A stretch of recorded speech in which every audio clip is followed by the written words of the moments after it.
nager vers toi, Ahmed, le bien-aimé.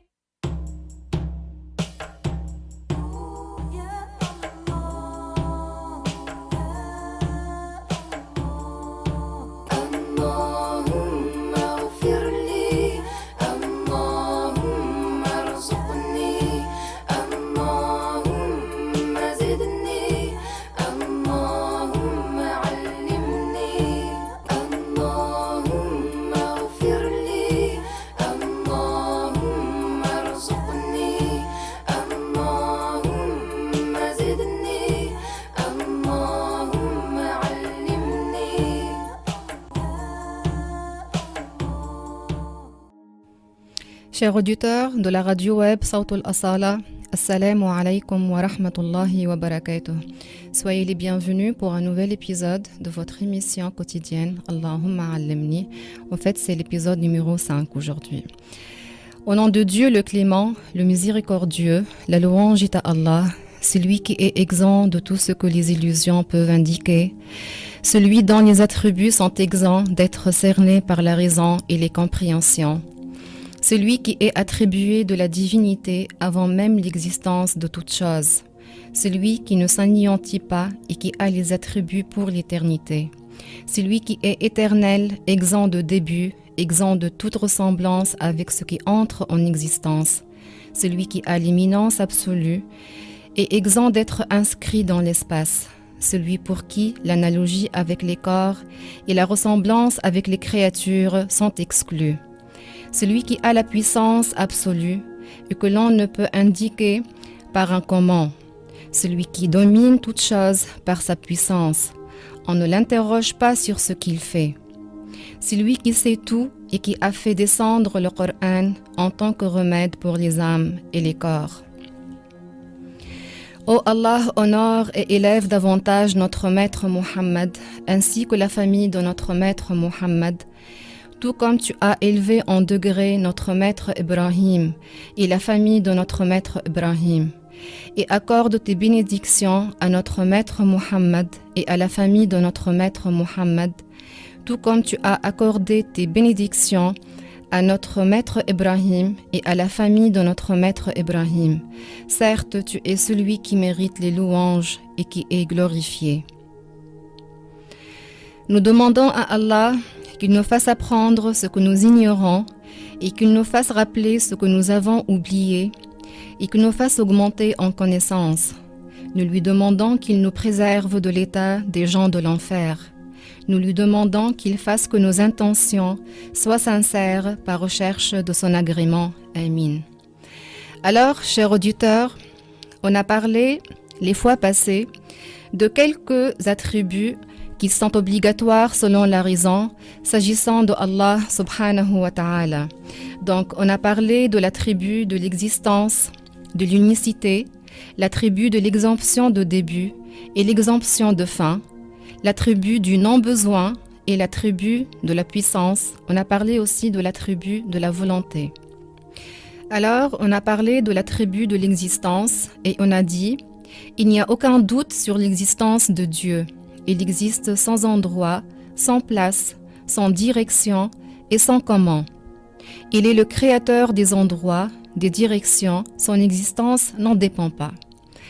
Concernant l'attribut de l'unicité, donc Dieu est unique, Dieu n'a pas d'associé, ça veut dire que Dieu ne ressemble pas à ses créatures. L'être de Dieu ne ressemble pas aux êtres des créatures. Ainsi, l'acte de Allah, qui est la création, donc le fait de surgir tout possible du néant à l'existence, donc l'acte de Allah ne ressemble pas aux actes des créatures. Et ses attributs, subhanahu wa ta'ala, ne ressemblent pas aux attributs des créatures. Donc on a parlé aussi de l'attribut du non-commencement. Ça veut dire son existence ta'ala est de toute éternité. Ce qui veut dire que Dieu n'a pas de début à son existence. C'est lui qui a un début, a besoin de qui lui a donné ce début-là. On a parlé de l'attribut de la non-fin. Ça veut dire que Dieu ne meurt pas, ne s'anéantit pas et ne change pas. L'anéantissement est impossible selon la raison concernant Allah subhanahu wa ta'ala. On a parlé aussi de l'attribut du non-besoin. Ça veut dire que Dieu n'a pas besoin de sa créature et tout autre que lui a besoin de Dieu. Et on a dit aussi que le besoin contredit la divinité. On a parlé de l'attribut de la toute-puissance et on a dit que par sa puissance, Dieu fait surgir tout possible du néant à l'existence. Par sa puissance, Dieu crée et anéantit. Et on a parlé de l'attribut de la volonté. Donc, ce que Dieu a voulu sera et ce qu'il n'a pas voulu ne sera pas. Et sa volonté ne change pas.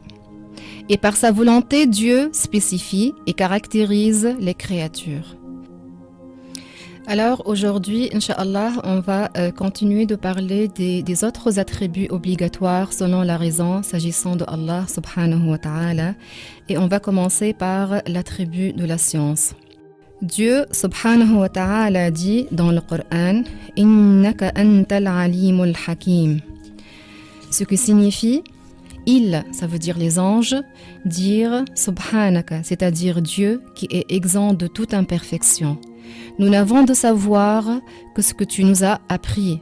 Certes, c'est toi l'omniscient, le sage.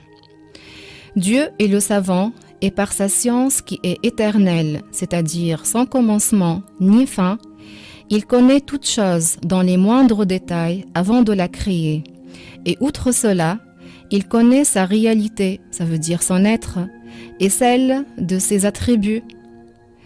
La science de Dieu ne change pas. Et elle n'est pas comme la nôtre, précédée par l'ignorance. En effet, l'être humain est créé dans le ventre de sa mère, d'où il sort complètement ignorant. Petit à petit, il grandit, se transforme, apprend à marcher et à parler. Il va acquérir des connaissances qui se renouvelleront par étapes. Cette mutation l'acheminera de l'enfance à la vieillesse, en passant par l'adolescence. Ainsi, il aura évolué d'un état de faiblesse à celui de la pleine force avant de revenir à l'état de faiblesse. Il est illogique de croire que l'être humain est l'auteur de sa propre transformation ou que celle-ci est l'œuvre du Père sur son Fils. De même, il est inconcevable que la nature, qui est elle-même une créature, soit à l'origine de tels changements. Ainsi, donc, apparaît la nécessité que toutes ces mutations soient dues à celui qui a les attributs de la vie, de la science, de la puissance, de la volonté et dont l'existence est éternelle. C'est Dieu subhanahu wa ta'ala. Il connaît éternellement tout, le passé, le présent et le futur. C'est-à-dire que rien ne lui est caché et qu'il sait toutes choses dans les moindres détails. Alors, la signification de Al-Alim s'agissant de Allah est que Allah a pour attribut une science éternelle, exempte de début et de fin et qui ne change pas. Il sait toutes choses avant qu'elles n'aient lieu. Allah Ta'ala dit dans Sourate Al-An'am, le verset 59 « Wa ya'lamu ma fil barri wal bahr » وما تسقط من ورقة إلا يعلمها ولا حبة في ظلمات الأرض ولا رطب ولا يابس إلا في كتاب مبين. Ce qui signifie et il détient les clés de la connaissance des choses cachées. Ça veut dire al-ghaib. Et nul autre que lui ne les sait. Et il sait ce qui est sur terre et dans la mer. Pas une feuille ne tombe sans qu'il ne la sache tomber. Pas une graine dans les ténèbres de la terre, rien d'humide ou de sec, sans que ceci ne soit inscrit dans un livre clair. Alors, sachez que la science de Allah est éternelle, sans début, tout comme son être est éternel sans début. De toute éternité, il sait son être, ses attributs et tout ce qu'il fait exister parmi ses créatures. Sa science est comme tous ses autres attributs, et sans commencement et sans fin. Sa science ne dépend pas des événements, elle n'augmente pas, ne diminue pas et ne change pas. Subhanahu wa ta'ala. Ainsi, la vue est un attribut obligatoire selon la raison, s'agissant de Allah subhanahu wa ta'ala. Dieu dit dans le Coran « Wallahu bima ta'amalouna basir » ce que signifie « Dieu voit parfaitement ce que vous faites ». Dieu voit toute chose visible, que nous puissions la voir ou pas. Mais sa vue, qui n'a ni commencement ni fin, ne ressemble pas à la nôtre. Elle ne se fait pas par l'intermédiaire d'organes, comme l'œil, l'iris, la cornée, la pupille, etc. Elle n'est pas conditionnée par la lumière, la réfraction, la réflexion, l'obscurité, la distance, la direction, etc. Au contraire, pour voir, l'être humain a besoin de l'organe de la vue, l'œil ou des yeux, de disposer de lumière, de regarder dans une direction et d'être situé à une distance donnée par rapport à la chose à voir. En effet, on ne peut voir une chose placée derrière soi qu'avec un rétroviseur ou un autre intermédiaire. Cependant, Dieu, qui n'est ni dans un endroit ni partout, voit tout sans aucune notion de distance. Car la distance marque la limite entre deux corps, et Dieu subhanahu wa ta'ala n'est pas un corps. La vue, c'est-à-dire la vision, est obligatoire selon la raison s'agissant de Allah ta'ala. Il voit d'une vision éternelle, sans début ni fin, tout ce qui est visible. Il voit donc son être sans pupille ni organe, car les sens font partie des attributs des créatures. La preuve rationnelle établissant qu'il a la vue est la suivante. S'il n'avait pas l'attribut de la vue, il serait aveugle. Or, la cécité est une imperfection concernant Allah, et l'imperfection est impossible à son sujet, subhanahu wa ta'ala. Quant à la preuve tirée des textes établissant l'ouïe et la vue, elle provient des ayats et des hadiths, comme sa parole ta'ala, wa huwa as-sami'ul basir, qui signifie « et il est celui qui entend, celui qui voit ». Ainsi, l'ouïe est un attribut obligatoire selon la raison s'agissant de Allah subhanahu wa ta'ala. Dieu entend toutes choses par son ouïe éternel, qui n'est pas comme l'ouïe d'autre que lui. Il entend sans organe et sans aucune notion de distance. Dieu dit dans le Coran « Am yahsabuna anna la nasma'u sirrahum wa najwahum bala » ce que signifie « Pense-t-il que nous n'entendons pas leurs secrets et leurs confidences ?» Mais si. Dieu entend tout ce qui peut être entendu, qu'il s'agisse de choses que nous pouvons entendre ou pas, et son ouïe, qui est sans commencement ni fin, ne ressemble en rien à la nôtre. En effet, l'homme ne peut entendre qu'au moyen d'organes appropriés, comme les oreilles, le conduit auditif, le tympan, etc., qui succombent parfois à l'assaut de la maladie ou de l'âge. En outre, le son que nous percevrons doit être émis à une certaine fréquence et intensité pour être audible sans nuisance. Ainsi, une explosion peut induire les lésions auditives irréversibles. L'intensité du son n'est pas seule en cause, la durée d'exposition est aussi nuisible. Cependant, Dieu, subhanahu wa ta'ala, qui n'est ni dans un endroit, ni dans tous les endroits, et qui ne ressemble pas à ses créatures, entend tout. Alors, l'ouïe est un attribut obligatoire selon la raison, s'agissant de Allah subhanahu wa ta'ala. C'est un attribut exempt de début. Allah ta'ala entend les sons par une ouïe sans début ni fin, qui n'est pas comme notre ouïe, sans oreille ni tympan. Aucune chose audible n'échappe à son ouïe ta'ala, même si elle nous est dissimulée et loin de nous, tout comme il sait sans avoir de cœur. La preuve rationnelle que l'ouïe fait nécessairement partie de ses attributs est la suivante. S'il n'avait pas l'ouïe pour attribut, il serait caractérisé par la surdité qui serait un défaut pour Allah.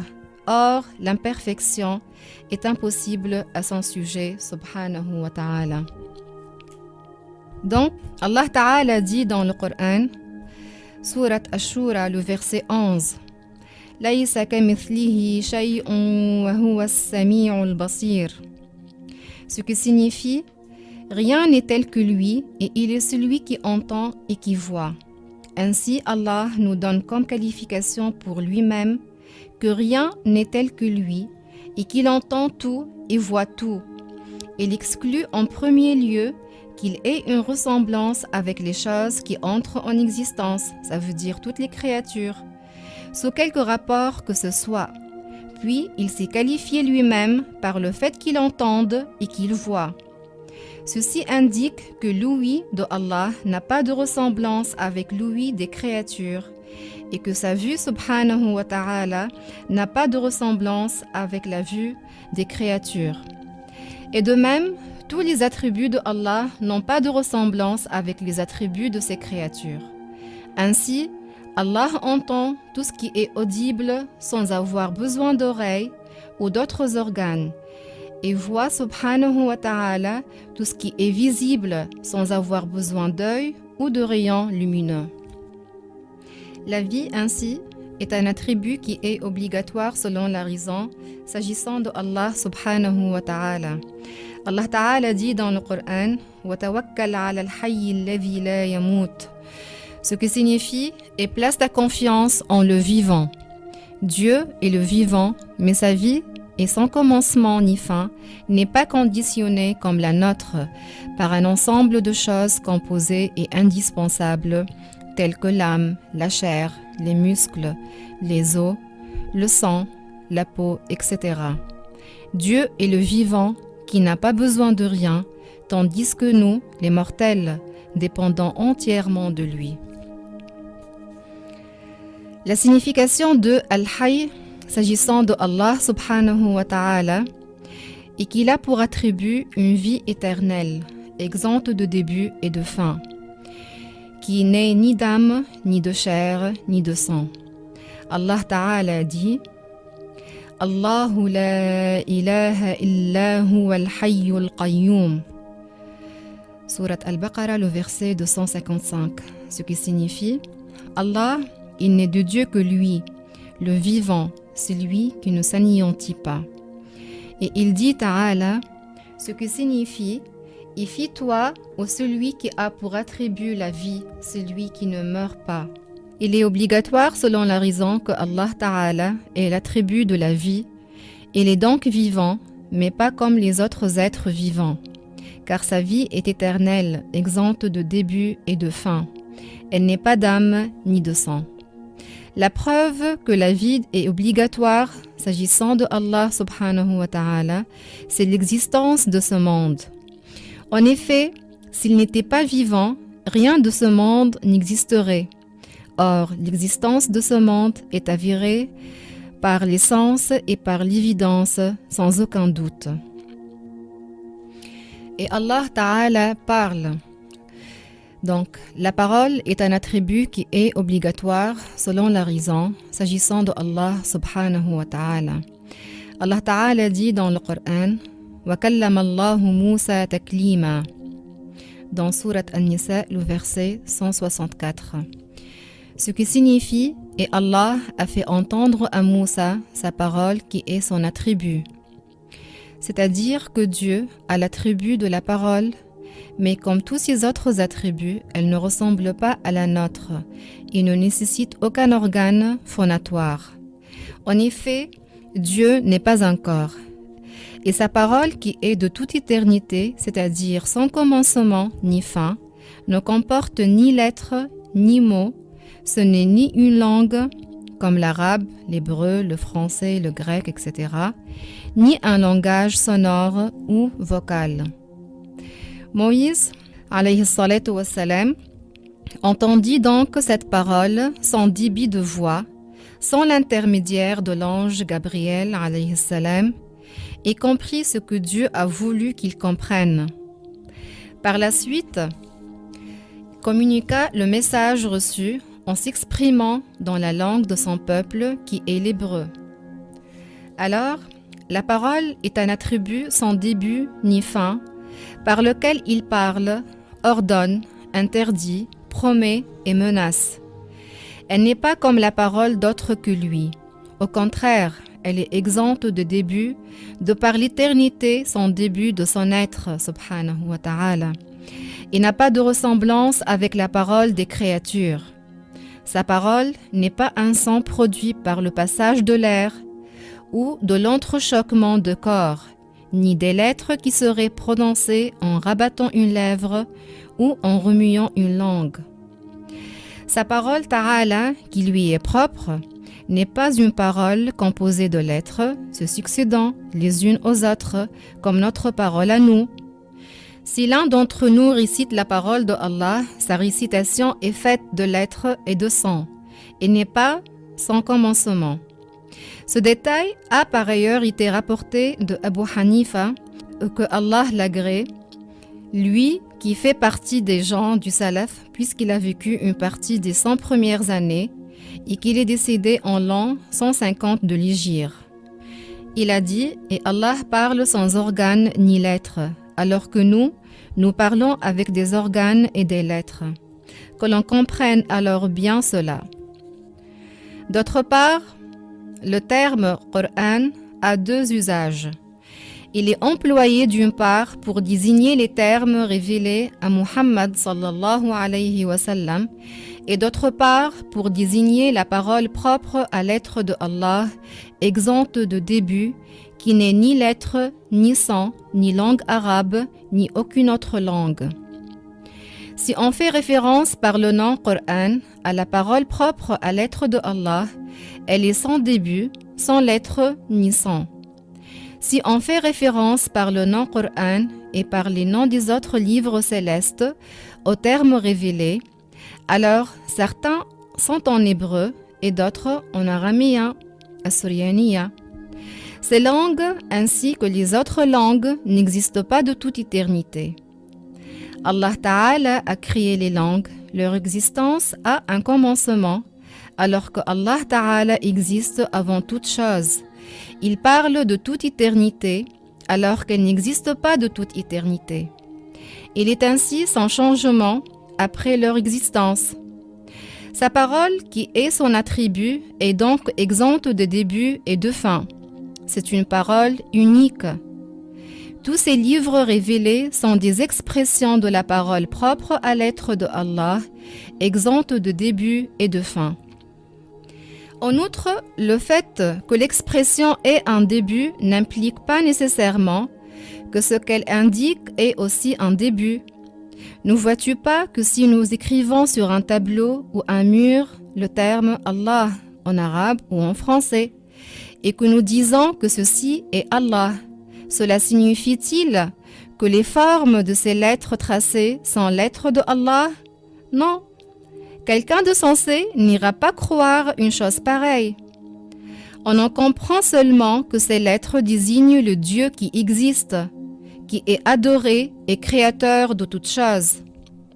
Alors, les termes révélés ne sont pas un attribut de Allah, mais qu'ils sont au contraire créés par Allah, car ce sont des lettres qui se succèdent les unes aux autres. Et tout ce qui est ainsi est indubitablement une chose qui a un début à son existence, qui est créée.